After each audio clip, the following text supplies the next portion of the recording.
Née le 10 septembre 1986 à Ouagadougou, Madame Yigma Reine Inès est mariée et mère de 2 enfants.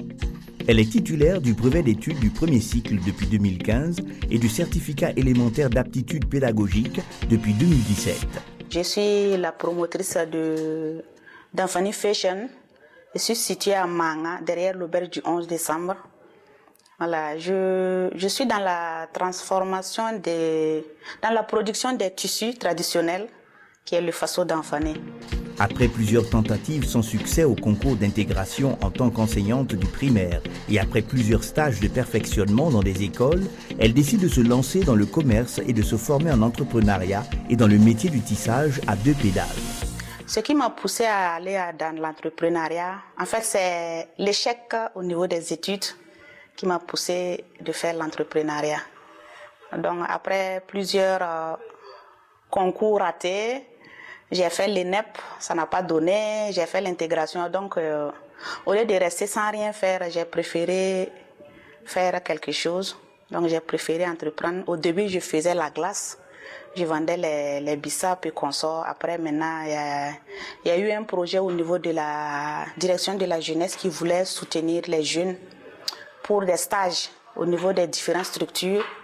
Et bon, on a appelé les jeunes. Ok, donc d'aller déposer les dossiers. Je suis allée déposer les dossiers. Bon, j'ai été sélectionnée et envoyée chez Madame Bouba, qui a un grand centre de formation sur un grand centre de formation de tissage et de teinture à Manga. Donc j'ai été envoyée là-bas pour un stage de teinture. Et quand je suis arrivée, bon, après 3 mois de stage, le stage c'est pour 6 mois. Après 3 mois de stage, au lieu de me limiter à la teinture, bon, elle m'a proposé d'associer le tissage en même temps. Donc, je lui ai dit, il n'y a pas de problème. Je suis venue voir M. Kéré qui m'a donné son accord et j'ai associé la teinture et le tissage. Donc, je faisais la teinture le matin et le tissage le soir. La dénomination sociale de mon entreprise, c'est d'Anfani Fashion. Mais je suis sur le point de changer le nom parce que je voulais créer ma page Facebook. Et je suis rentrée trouver qu'il y a d'autres entreprises qui s'appellent d'Anfani Fashion. Mais je n'ai pas encore changé le nom. Donc le nom, c'est toujours d'Anfani Fashion. Et c'est une entreprise individuelle. Le secteur d'activité, c'est l'industrie artisanale. Nous sommes dans l'artisanat.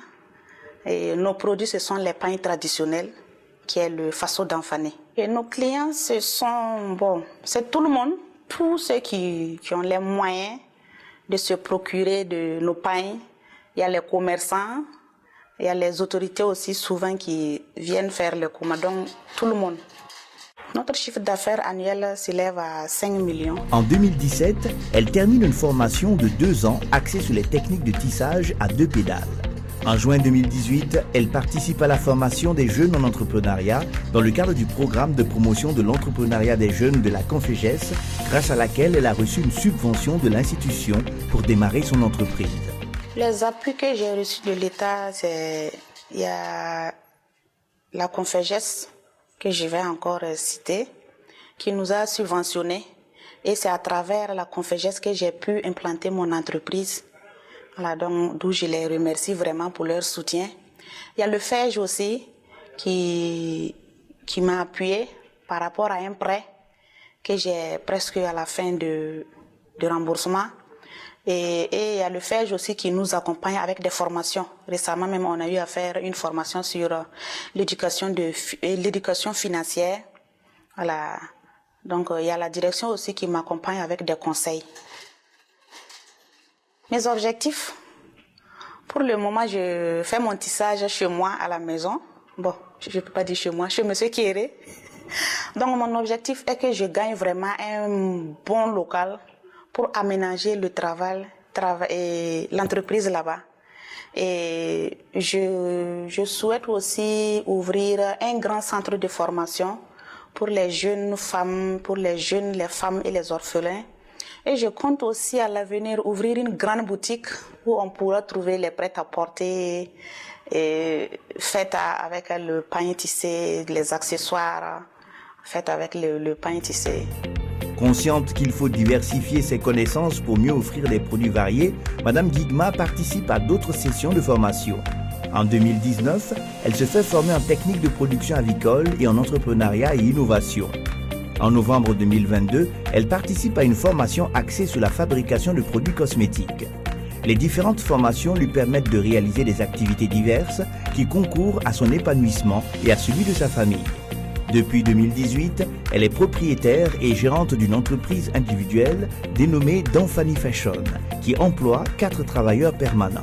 Premièrement, c'est l'amour de mon travail. Il y a le respect de la clientèle. Il y a le respect des rendez-vous. Il y a aussi le respect entre le patron et les employés. Parce que chez moi, par exemple, si vous arrivez, vous n'allez pas distinguer patron et employé. Voilà, chez nous, c'est comme une grande famille. Les conseils que j'ai à donner aux femmes et les jeunes qui veulent entreprendre, d'abord, c'est de savoir ce qu'ils veulent faire, ce qu'ils veulent entreprendre, connaître d'abord le travail qu'ils veulent faire, aimer le travail qu'ils veulent faire et surtout ne pas avoir peur de l'échec. Parce que dans l'entrepreneuriat, si tu as peur de l'échec, tu ne peux jamais avancer. Elle est entrepreneure dans le domaine du tissage peinture. Titulaire d'un brevet d'études de premier cycle BEPC, elle s'est perfectionnée à la maîtrise des métiers à tisser à 2 pédales, la teinture, la fabrication du savon et la préparation de mets locaux. Résidant dans la ville de Manga, elle a bénéficié de plusieurs formations en entrepreneuriat qui lui permettent de briller dans son domaine. Des conseils pour les jeunes et les femmes qui hésitent de s'engager dans l'entrepreneuriat, c'est vraiment bon. L'entrepreneuriat, c'est pas vraiment facile. Pour s'engager, il faut vraiment s'engager avec la volonté, la patience, beaucoup d'amour et ne pas avoir peur de l'échec. Parce que dans l'entrepreneuriat, si tu es dans l'entrepreneuriat, tu es indépendante, tu peux prendre tes propres décisions, tu es libre de faire ce que tu veux par rapport à si tu travailles au niveau de l'État. Tu bouges comme tu veux et tu es ton propre patron.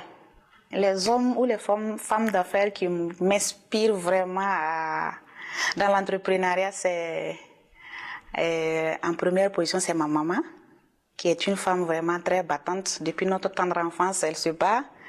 Elle est restauratrice. Et j'ai pris l'exemple aussi sur elle. Et il y a monsieur et madame Boba, et aussi qui m'ont inspiré. Il y a madame Noula aussi qui est là. Donc, je peux dire que grâce à ces 3 personnes, je me suis vraiment donnée dans l'entrepreneuriat. Et grâce à cette motivation, vraiment, ça m'a permis d'aller à l'extérieur, je peux le dire. Et ça a été vraiment intéressant. Et je souhaite que ça se répète. Mon cri de cœur face à l'autorité, c'est de vraiment continuer à nous soutenir et de nous permettre vraiment d'avoir des financements auprès des banques, puisque auprès des banques, les conditions sont un peu, comment dirais-je, difficiles pour nous les entrepreneurs, surtout les jeunes entrepreneurs. Par exemple, tu viens de débuter, que tu veux un financement au niveau un prêt. Au niveau des banques, les conditions sont un peu élevées. S'ils peuvent vraiment nous aider par rapport à ça et nous aider aussi avec des formations sur l'entrepreneuriat, comment gérer son entreprise, comment gérer son argent, tout ça. Et aussi nous permettre d'avoir des lieux vraiment très fixes pour entreprendre. Parce que si on prend par exemple moi mon cas, j'entreprends chez moi. Maintenant, pour avoir un local pour implanter l'entreprise, il y a les coûts de terrain qui sont là, il y a des procédures vraiment qui sont difficiles. Et il y a aussi au niveau des dossiers, comment faire pour avoir les papiers de l'entreprise. S'ils pouvaient vraiment alléger les dossiers qui demandent à ce niveau, ça allait vraiment beaucoup nous aider. Grâce à son abnégation, elle a été désignée par le ministère des Sports, de la Jeunesse et de l'Emploi pour représenter le Burkina Faso au Salon international des jeunes entrepreneurs du programme de promotion de l'entrepreneuriat des jeunes, tenu du 13 au 20 novembre 2022 à Djerba en Tunisie,